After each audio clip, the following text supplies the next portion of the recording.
Hello, everybody.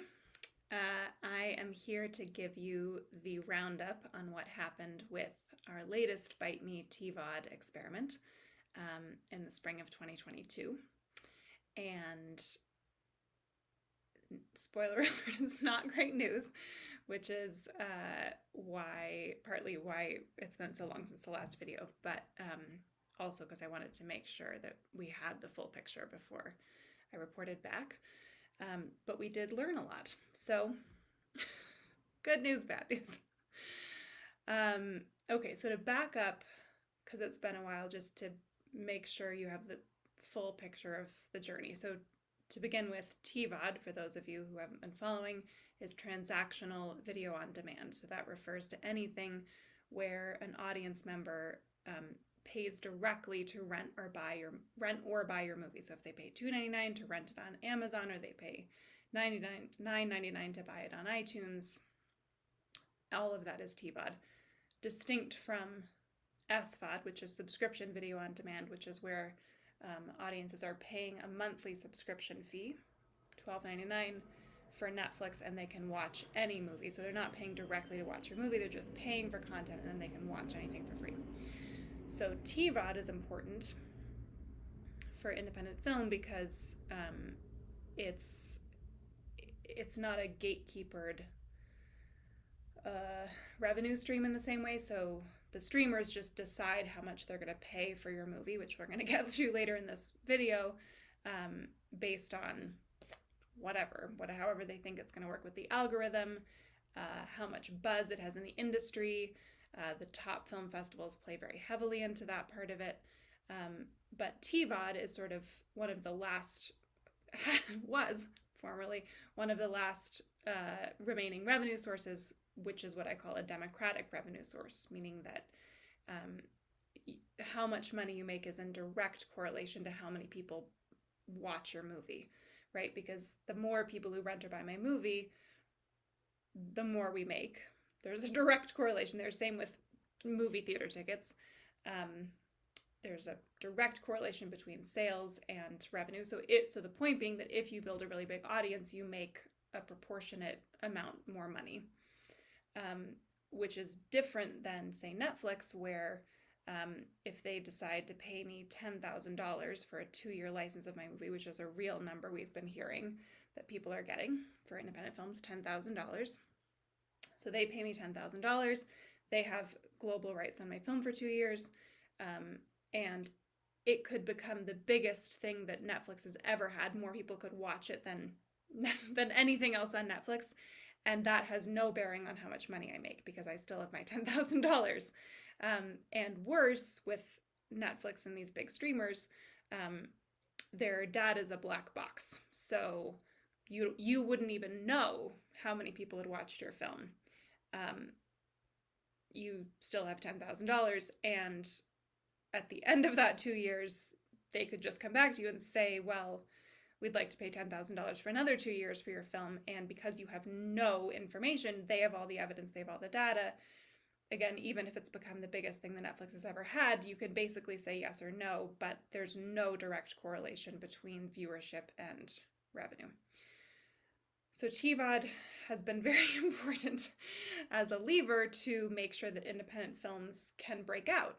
Because this is the whole point of independent film, right? Is that like there are the films that the industry is going to sort of pre-select and is going to the sort of like not really independent films that like have really big movie stars in them or just sort of have agency support or whatever.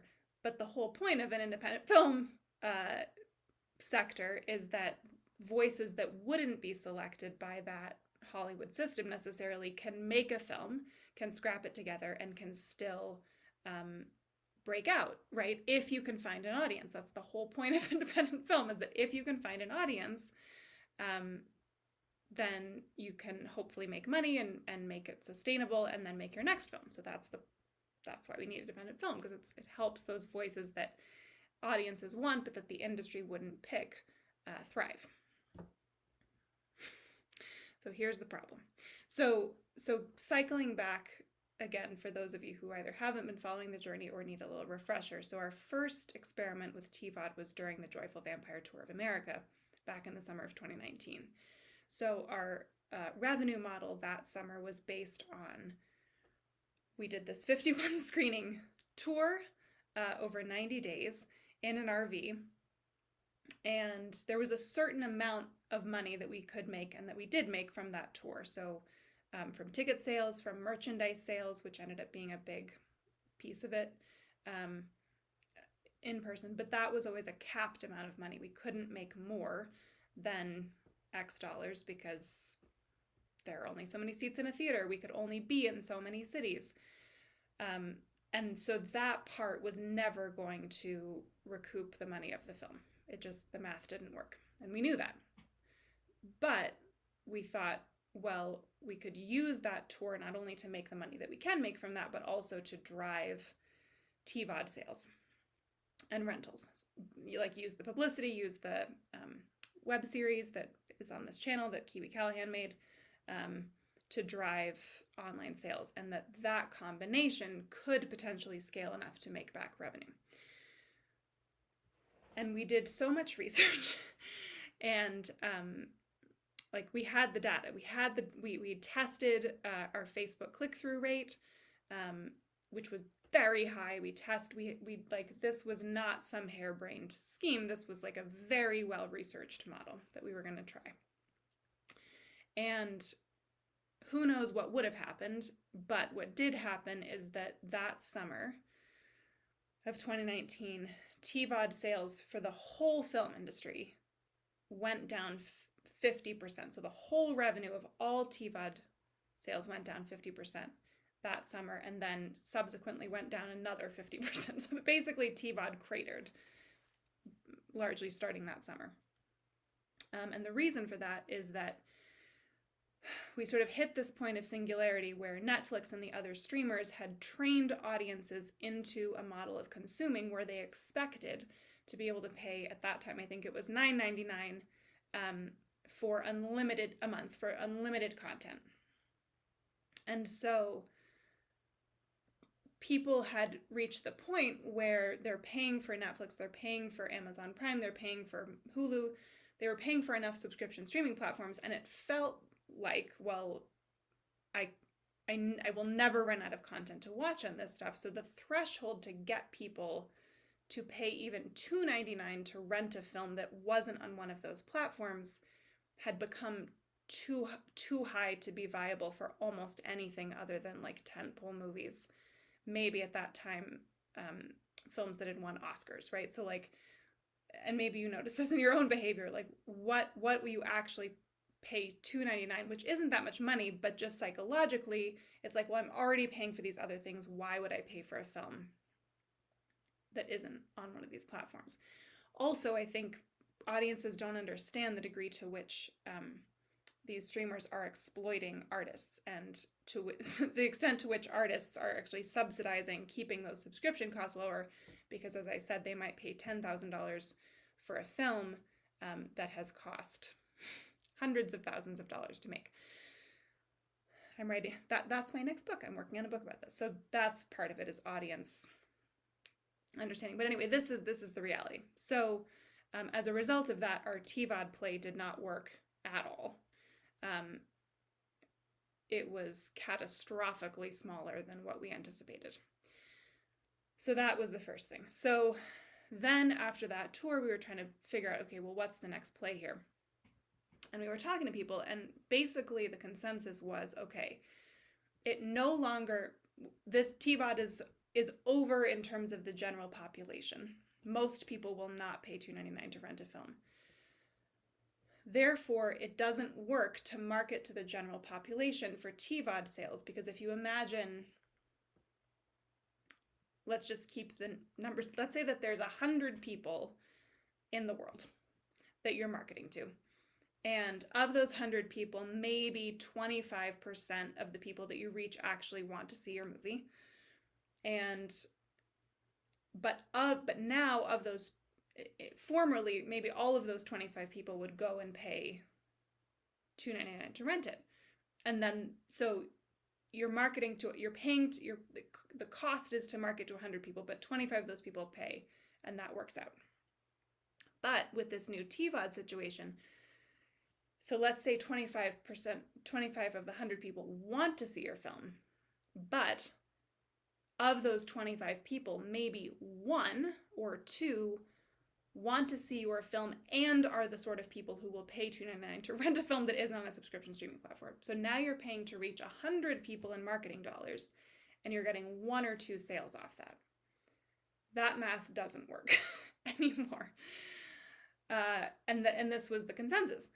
So the new idea was, okay, well, you can't market to the 100 people for 1 sale. That the math doesn't work. However, if there is still a pool of people who are going on to, say, iTunes to specifically look for a movie to rent. These are the outliers. These are the people who, this is how they watch movies. So they will go onto iTunes and they'll basically look for something to rent or buy there.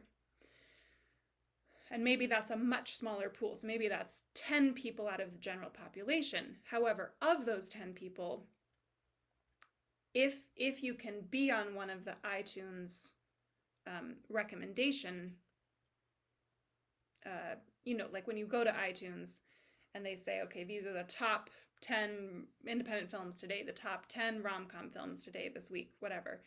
If you can be on one of those, you're going to get maybe 5 of those 10 people who are going on there. So that is a better, because instead of having to convince somebody to pay $2.99 to rent a film when they don't want to, you're instead taking somebody who's looking to spend $2.99 to rent a movie, and you're just trying to convince them to rent your movie, which is a much easier marketing pull.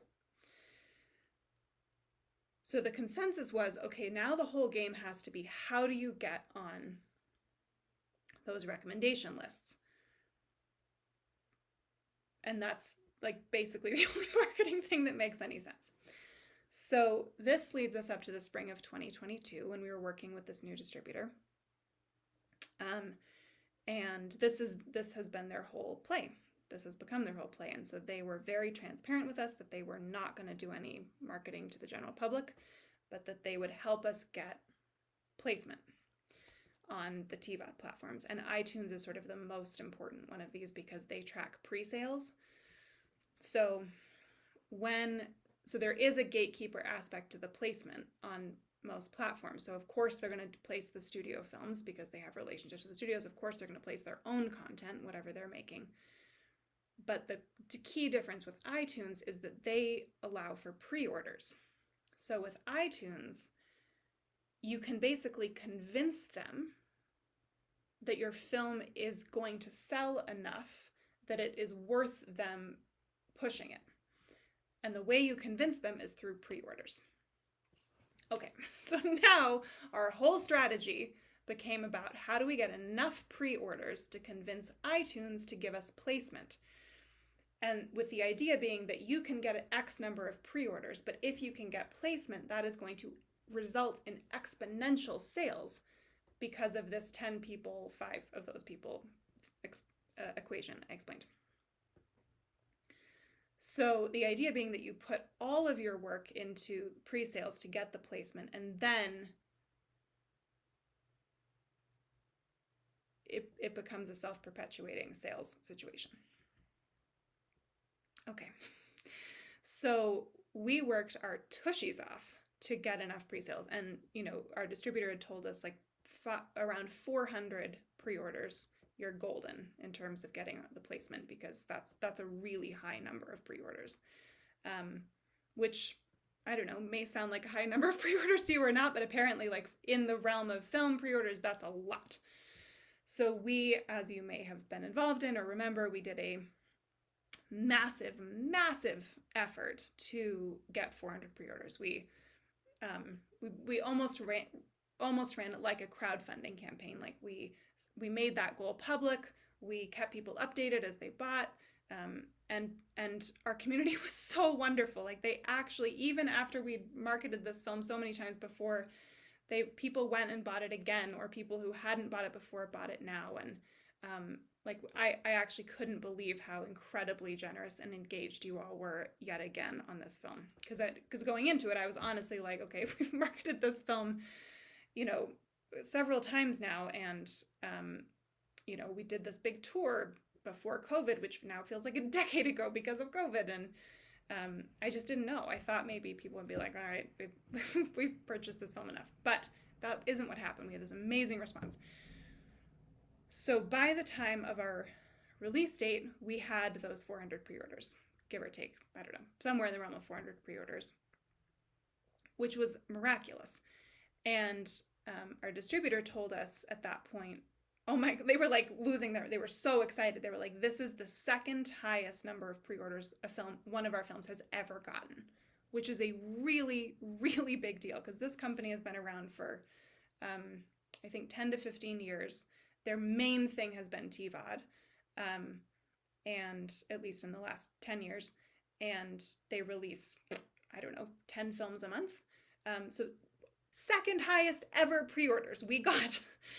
And so they were like, oh my God, this is golden. So we got the placement. We were on iTunes homepage in 2 different sections. I think it was independent films and rom-coms. We did it. We worked so hard and we did it and we got the thing. So then we waited to see what would happen. And it very quickly became clear that the exponential sales thing that was supposed to happen from that was not happening. Like, not even a little bit. And our distributor was like, what is going on? This is wild. Like, this is the equation. You get the pre-orders, you get the placement, and then this takes off, and it's not.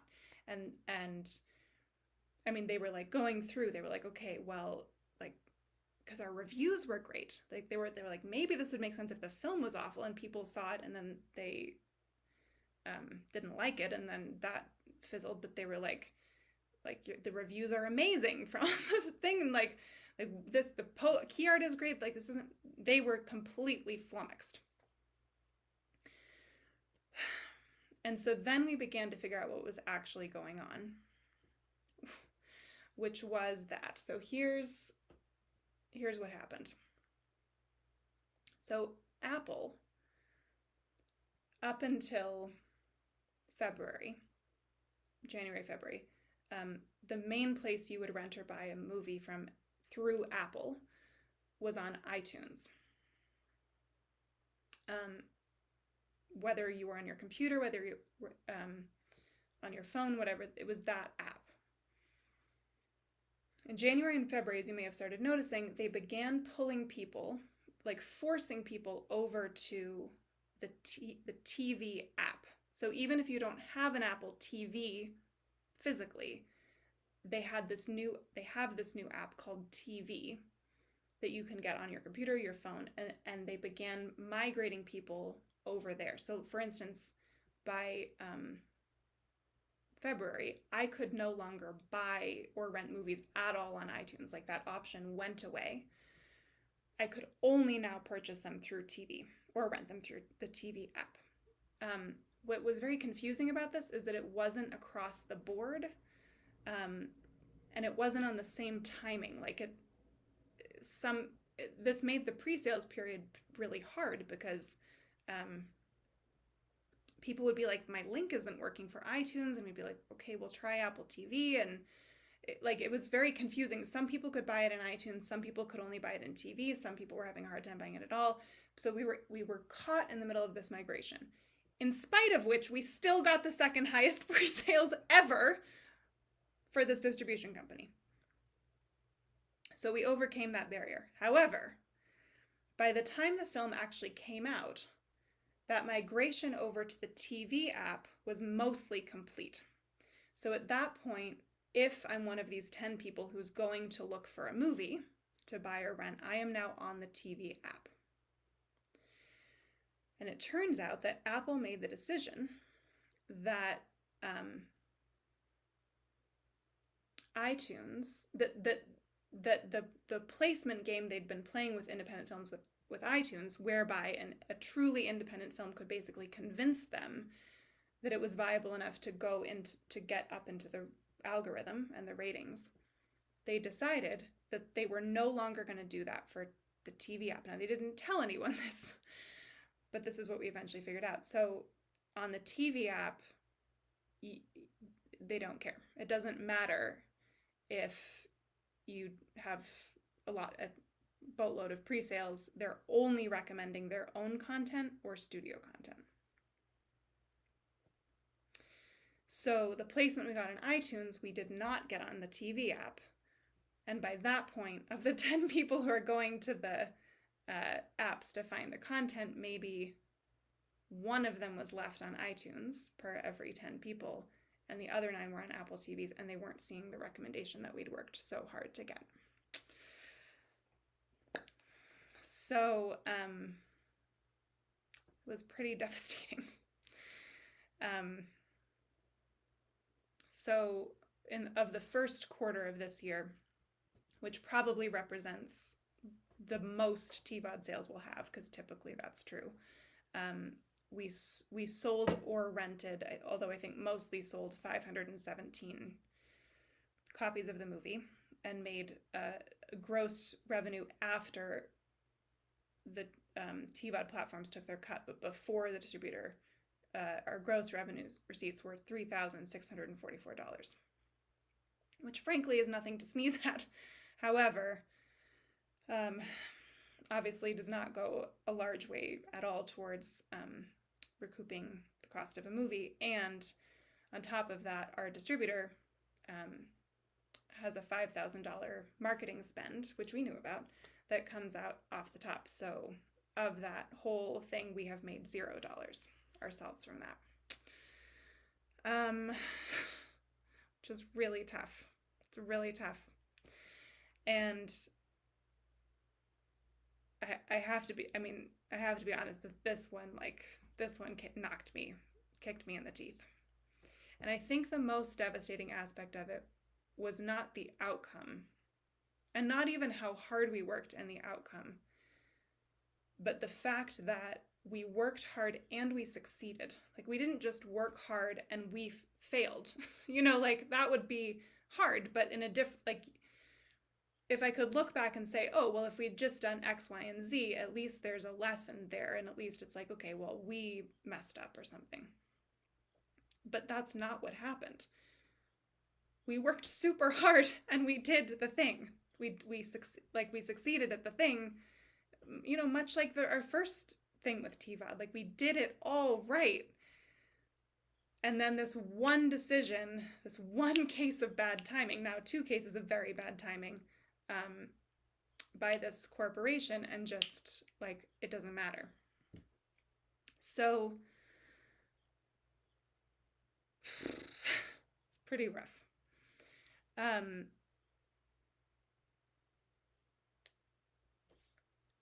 So basically our one big play left in the life cycle of this film is to try AVOD, which is advertising video on demand, which is where you get to watch the film for free with ads, and the filmmaker makes money off the ad revenue.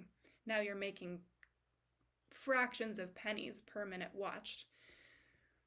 But the good thing about AVOD is that it at least gets people, there isn't the $2.99 barrier to entry, right? And particularly this spring, I've heard 4 separate people say to me, oh yeah, there was this film that won this X Oscar that I really want to see, but I have to pay $2.99 to rent it right now, so I'm going to wait till it's on Netflix. Which is... It's like, okay, so at this point, even winning an Oscar is not enough of a motivating factor to get people to pay for a film on TVOD, which means TVOD is donezo. And also represents a pretty severe misunderstanding on the part of most audience members of how Netflix actually works, because it did used to be the case that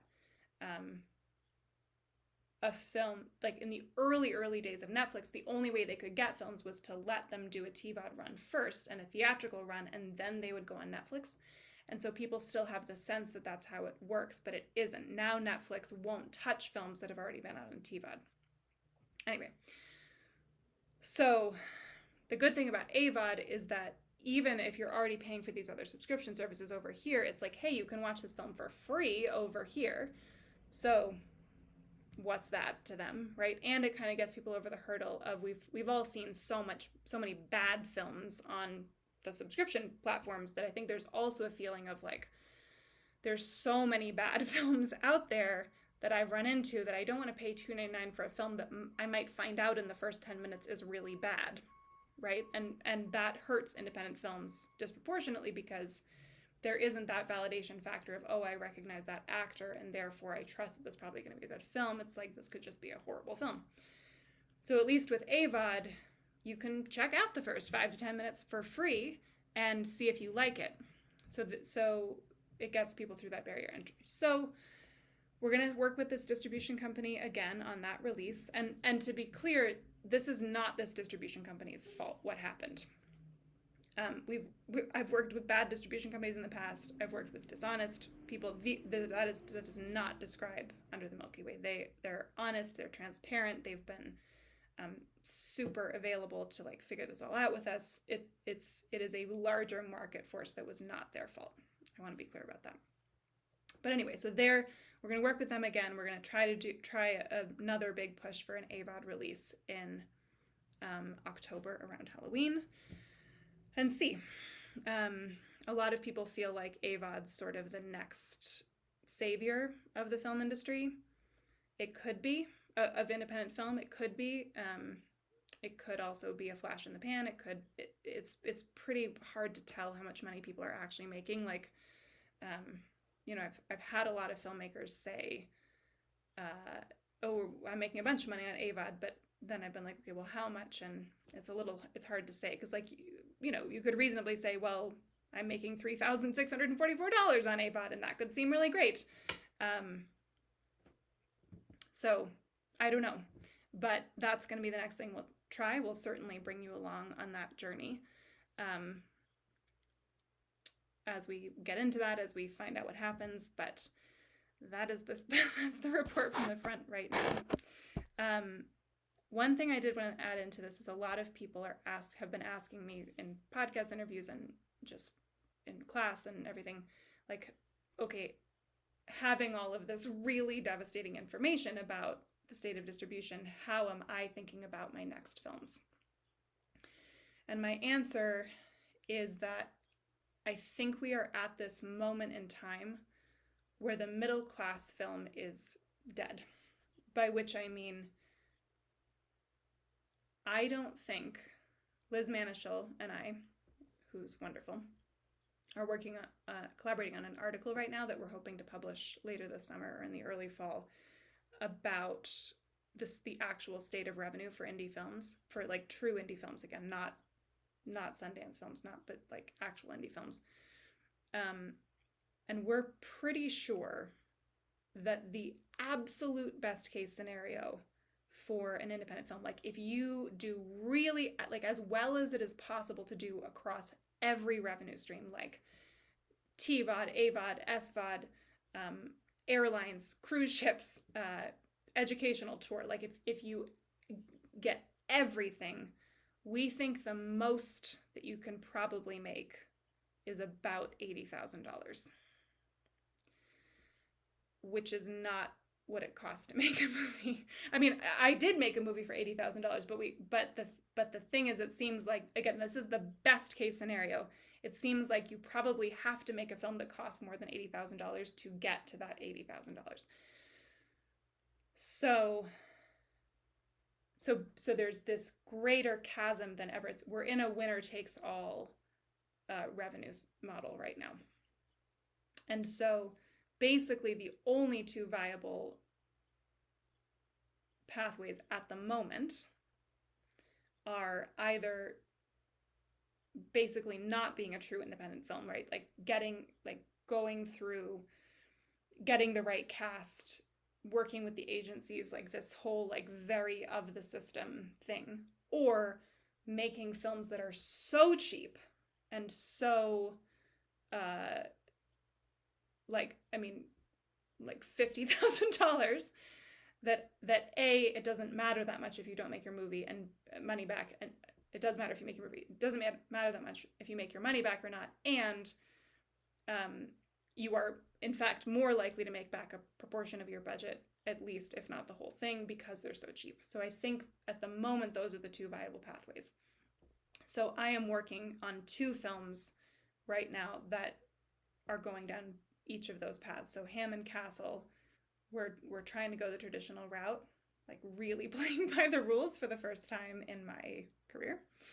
And then simultaneously, I'm co-writing this film with Christian Coulson from Bite Me, where we can make for like no money, which is really artistically nice and great. Just like it feels exciting to just be like, okay, like if we don't need anyone's approval, what can we do? What do we want to do? What do we want to tell? What story do we want to tell? That we can just make. And the good thing about the super cheap movie is that not only can everything I say, that the pressure's kind of off, but there's more room for experimentation with distribution. So with that film, with Ham and Castle, it's going to cost too much for us to be able to like radically experiment with new distribution models, because it's just like, as we've learned, it's a very risky thing to have to try to invent a new distribution model when there's so much money on the table. So that we're just sending up the path. We'll see what happens. But with this other film, when there's much less money at stake, it becomes a lot easier to experiment with alternative models of distribution and see what works. And then hopefully with that film or with another super cheap film, over however many it takes, you find the distribution model that does work, that is completely, I think, outside of our conception of distribution models right now. I think we have to get very radical about what we're doing. I don't think AVOD is the answer. I think we've got to think way more out of the box than that. So once we find something that works at that budget level, then you can start scaling it. You can start going to bigger budgets. You can start because you have a foundation of understanding of what's going to work. So that's what I'm doing. Also working on the Bite Me AVOD release. And then I guess just lastly, because overall this is probably a bit of a downer of a update. The other day I got an email out of the blue from somebody I don't know who had found Bite Me, who was one of the people who found Bite Me on these platforms, and some young woman, and she wrote, "Thank you for making a movie that's not based on stereotypes, that is about true outsiders. It made me feel like not such an outcast." And so it's a good reminder of also why we do this, that stories are so important, that they move people, that they make them feel less alone, that there's such an importance to story outside of capitalist outcomes, and that at the end of the day is the reason that we tell stories. Now we have to find a more viable and sustainable model, right? Whether that's saying, okay, we're not going to make money on movies and just pivoting fully to a nonprofit model, or, as I would prefer, trying to really crack and break open a new distribution model. But